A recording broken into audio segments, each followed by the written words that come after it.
Tadi yang menarik adalah tadi kan katakanlah nggak jadi ditahan dan tadi pasal-pasalnya rontok. Konon katanya yang dengar-dengar yang santer beredar ada backingan Backingan, oh tentu saja ada backingan. orang besar. Oh bukan hanya orang besar, yang maha besar, Siapa? the Almighty, Allah Subhanahu Wa Taala. Kalau orang besar yang dimaksud yang lain? Oh pengacara saya badannya besar-besar. Nanti bentar lagi diinterupsi. Pengacara saya badannya besar-besar. Backingan saya, pengacara saya badannya besar-besar. Gini ya, jadi itu kan semua omongannya termul, ya kan? Bukan apa kata rakyat Indonesia. 93% rakyat Indonesia sudah dilakukan survei secara algoritmik dengan metodologi yang valid. Waras kita semua. Orang-orang yang bernalar itu jumlahnya 93%. Nah yang tidak bernalar yang sisanya 7% itu kan bot, termul gitu kan ya. Dan mereka akan yang sibuk untuk bersuara, itu bukan perwakilan dari rakyat. Jadi rakyat Anda menjawabnya hebat. seperti apa, Dokter Tifa? Menjawabnya kalau misalnya ada orang besar nih, ada orang penting. Kalau kita bicara selalu ya, setiap kali ada sesuatu yang tidak berkesesuaian, tidak sesuai dengan maunya kita, lalu kita kemudian bilang, oh itu ada backingnya, itu artinya kita menginjak-injak hukum di negara ini. Oke. Seakan-akan seperti negara ini tuh nggak ada hukum, karena yang bekerja adalah orang besar, orang kuat, backing dan segala macam. Saya pegangannya hukum. Warga negara kita taat hukum, ada Undang-Undang Dasar 45, ada undang-undang yang mengatur segala macam peristiwa, itu yang kita pegang. Saya setahun ini juga belajar KUHP kan, KUHP saya belajar. Ternyata baru saya tahu bahwa kita semua sebagai warga negara itu harus belajar hukum. Harus ngerti undang-undang kita, sehingga kita tahu kalau misal ada masalah kita tahu. Jangan kita kosongan, jangan kita buta hukum ya. Nah itulah yang membuat pembedaan antara mana orang rakyat yang waras dan yang tidak. Kalau rakyat yang waras itu selalu tahu bahwa setiap kali tindakan kita implikasinya seperti ini, termasuk kemudian implikasinya adalah bahwa jaksa tidak menahan saya selama proses persidangan, itu karena kita semua menegakkan ketaatan kita kepada hukum. Tetapi orang-orang yang tidak waras akan berkata, oh itu ada backingan kan begitu. Tidak waras maksudnya termul. Hah? Termul nggak waras maksudnya Dokter Sebetulnya Tifa. tidak waras itu bukan gila ya. Tidak waras itu tidak menggunakan kewarasannya kan gitu. Itu jumlahnya 7%. Itu isinya bot sama termul. Ya berarti termul itu nggak waras. Tidak waras itu jangan diartikan gila ya. Tidak waras itu adalah orang yang tidak menggunakan kewarasannya. Oke. Orang yang waras adalah orang yang menggunakan kewarasannya. Waras means nalar, logik. Ya berarti nggak waras maksudnya. Tidak logik. Ya, tidak logik, tidak menggunakan nalarnya. Maka ini sekarang ini harus diruqyah supaya mereka bisa menggunakan kewarasannya. Karena apa? Kita negara hukum. Jadi kalau segala sesuatu yang berkaitan dengan hukum, itu hukum yang kita pegang. Bukan kemudian kita lantas menuduh orang menggunakan ada backingnya, ada orang besar, ada bohir dan segala macam kan. Kata-kata mereka itu kan kosakatanya sangat terbatas. Orang besar, orang kuat, bohir. Pokoknya asal tidak sesuai dengan apa maunya mereka, oh orang besar, orang kuat, bohir kan begitu. Cuma 3 suku kata itu aja yang mereka miliki kan. Jadi Anda menjawabnya benar atau enggak, Dokter Tifa? Hukum. Ya, kita punya Allah Subhanahu Wa Taala ya sebagai sang penguasa, sang maha besar.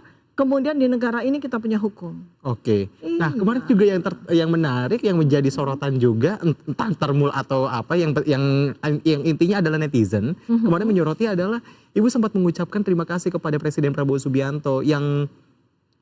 Presiden Prabowo Subianto itu siapa? Itu kepala negara kita loh, kepala pemerintahan kita loh. Atasannya Kejaksaan Agung dan atasannya Kapolri. Jadi ini semua peristiwa, semua hal ihwal yang terjadi di hari Senin 21 Juni 2026 itu adalah kinerja baik dari Kejaksaan Agung beserta jajarannya sampai ke Kejaksaan Negeri ya, termasuk juga Kapolri dan jajarannya. Dan saya harus berterima kasih kepada atasan mereka berdua, which is itu adalah Presiden kita Prabowo Subianto, kan begitu. Kalau disalahartikan dengan yang lainnya? Balik lagi itu kan salah arti itu kan selalu menunjukkan ketidakwarasan, ketidaklogisan pemikiran, keterbatasan pemikiran yang ruangannya cuma segini nih. Tidak mampu untuk berpikir dengan wide, tidak mampu untuk berpikir dengan lateral, ya tidak mampu berpikir dengan segala sesuatu itu ada tatanannya gitu loh. Saya nggak pernah tuh berpikir bahwa ketika saya dijebloskan dalam peristiwa ini, kemudian kan harusnya saya dong yang paling menuduh ya. Saya dituduh dengan pasal nggak main-main loh. Oke. Pasal yang hukumannya 6 tahun, 8 tahun, 12 tahun, syukur nih dua ini rontok ya. Harusnya saya dong, bukan Termul yang langsung menuduh. Ini pasti ada orang besar di balik tuduhan penggunaan pasal-pasal ini kan gitu. Dan kenapa kemudian saya naik jadi tersangka. Sekali lagi ketika saya naik jadi tersangka, oh ini ada orang besar, kan harusnya saya yang punya ibarat kata punya pikiran bahwa ini ada orang besar. Enggak, ini proses-proses ini, prosedur-prosedur ini jelas menyalahi hukum. Ayo kita tegakkan hukum itu, kan begitu. Ayo tegakkan hukum Iya, itu. dengan mengikuti prosedur hukum. Kalau ternyata berbagai macam situasi hukum yang ada yang melibatkan saya ini tidak sesuai dengan prosedur hukum, kita suarakan melalui media seperti ini, melalui media sosial, dan itu adalah pembelajaran bagi seluruh rakyat Indonesia supaya melek hukum, supaya nggak selalu bohir, nggak selalu orang besar, nggak selalu orang kuat. Dan ini mohon maaf ya, nih mantan presidennya ngajarin selalu Mantan presidennya apapun. siapa? Mantan Presiden Joko Widodo Oke. ke-7 itu kan selalu ngajarin ada orang kuat, ada orang besar, lalu diamplifikasi sama termul kan begitu. Tapi Pendukungnya maksudnya. termul Iya, pendukungnya. loh, termul belum tentu pendukung. Oh, belum ada tentu. yang ikut-ikutan, ada yang sok-sokan mendukung kan gitu kan. Oh gitu. Ya Oh, ini ya, supaya jelas juga ya. Dit. Ya, saya juga mau sampaikan juga kepada semuanya ya, gitu ya. Coba keberadaan termul itu sangat merugikan Pak Joko Widodo loh. Mereka itu bukan siapa-siapanya, mereka bahkan bukan lawyernya, bukan pengacara, tapi sok-sokan seakan-akan seperti mewakili kepentingan hukum Pak Joko Widodo. Itu sangat merugikan, dan itu menjadi catatan-catatan, menjadi fakta-fakta yang akan bisa kita jadikan sebagai fakta persidangan loh. Jadi tolong direm deh itu orang-orang itu ya. Karena pengacara sejatinya Pak Joko Widodo dalam kasus ini kan malah sangat irit bicara. Dan bicara juga saya lihat itu sangat terukur dan sangat terstruktur. Tapi yang ngawur, yang gak karu-karuan, yang sampai bilang mau membakar kejaksaan, minta diturunkan jaksa agung dan sebagainya, kejaksaan tinggi dan sebagainya, kan malah bukan orang-orang yang punya legal standing untuk mewakili pikiran dan perasaan Pak Joko Widodo. Belum tentu Pak Jokowi itu punya pemikiran dan pendapat yang sama dengan mereka loh. Kita masuk akal nggak kalau Presiden Joko Widodo bilang, wah ini kejaksaan tidak jadi menahan Dr. Tifa dan Roy Suryo. Ayo bilang kamu bakar kejaksaan, nggak mungkin kan? Nggak mungkin kan? Makanya itu tolong dipotong. Mereka itu di stop deh. Memberikan pembelajaran yang tidak baik ya bagi rakyat. Seakan-akan melakukan sebuah tindakan main hakim sendiri gitu, dan tidak ada tindakan sedikit pun terhadap mereka oleh kepolisian. Itu ancaman besar loh, bakar kejaksaan, coba bayangkan, masa dibiarkan ya. Yang kita harus bahas juga kalau misalnya ngomongin soal awalnya kan dari Polda, akhirnya dilimpahkan ke kejaksaan, sempat ke kejaksaan juga Dr. Tifa dan juga Bang Roy Suryo kayak gitu kan. Apa yang dilakukan kuasa hukum dari tim kuasa hukum Anda berdua seperti itu dokter, yang akhirnya ngebuat akhirnya tidak ditahan seperti itu? Ya bukan tidak ditahan, itu sepenuhnya kewenangan kejaksaan kan. Tidak ada lobby-lobby atau apapun? Oh enggak, kita nggak usah menggunakan, pokoknya kita tuh lurus. Ada yang mengatakan ini ada unsur politiknya segala macam? Oh jelas dari awal, bukan karena kemudian kami dibebaskan lalu ada unsur politik. Jelas dari awal, dari sejak tanggal 30 April 2025, sejak pertama kali Pak Joko Widodo itu melaporkan kami, itu udah unsur politik, bukan lagi unsur hukum. Unsur politik ini kan sepenuhnya ini adalah peristiwa politik yang dibumbui oleh unsur-unsur hukum. Bukan terbalik, ini peristiwa hukum yang dibumbui oleh unsur-unsur politik, tidak. Tidak ada, berarti tidak. Anda membantah itu? Kenapa? Berarti Anda membantah dan itu. Tidak ada juga tuduhan yang harus saya bantah kan. Nggak ada orang berkata ada lobby dan sebagainya. Enggak, kita tertib.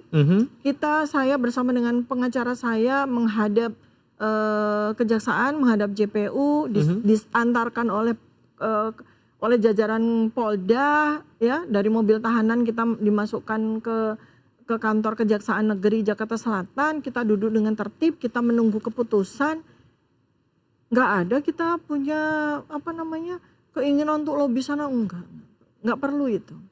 Tidak per- Semua digerakkan oleh Allah Subhanahu wa taala. Semua digerakkan. Jadi 19 Juni ketika saya harus menghadapi sebuah sidang yang sangat penting dalam hidup saya, dan insya Allah ilmu saya insya Allah bermanfaat bagi negara, malah ada peristiwa yang itu adalah bentuk abuse of power yang dilakukan oleh Polda. Bukankah itu ada campur tangan dari orang besar di balik itu? Siapa orang besarnya? Iya, maksud saya kalau saya mau menuduh kan harusnya saya menuduh. Kalau tuduhan Dokter Tiwa siapa sih? Enggak ada, saya nggak menuduh. Nggak ada. Harusnya. Oh, harusnya. Coba kita bikin logically thinkingnya. Peristiwa penangkapan saya sampai melalui wewenang, sampai kemudian humiliate terhadap institusi saya, ya kan, di mana saya sedang bersekolah gitu. Itu kan saya yang punya hak untuk menuduh seharusnya. Kok bisa kepolisian digerakkan sampai melampaui batas wewenang? Kok bisa polisi dipaksa untuk menabrak? Kok bisa polisi dipaksa untuk melakukan kesewenang-wenangan abuse of power? Kalau tidak ada orang besar di baliknya, kan gitu ya. Kan gitu, harusnya kan saya, tapi kan saya tidak melakukan itu. Saya tidak, sepatah kata pun saya tidak mengucapkan itu. Tapi giliran ada keputusan penting yang dikoridori oleh undang-undang, oleh Kejaksaan Negeri Jakarta Selatan, memutuskan kami tidak ditahan sama proses persidangan, wah langsung rame tuduhan ada orang besar di balik itu. Kan harusnya saya yang menuduh. Tapi kan saya tidak menuduh apapun.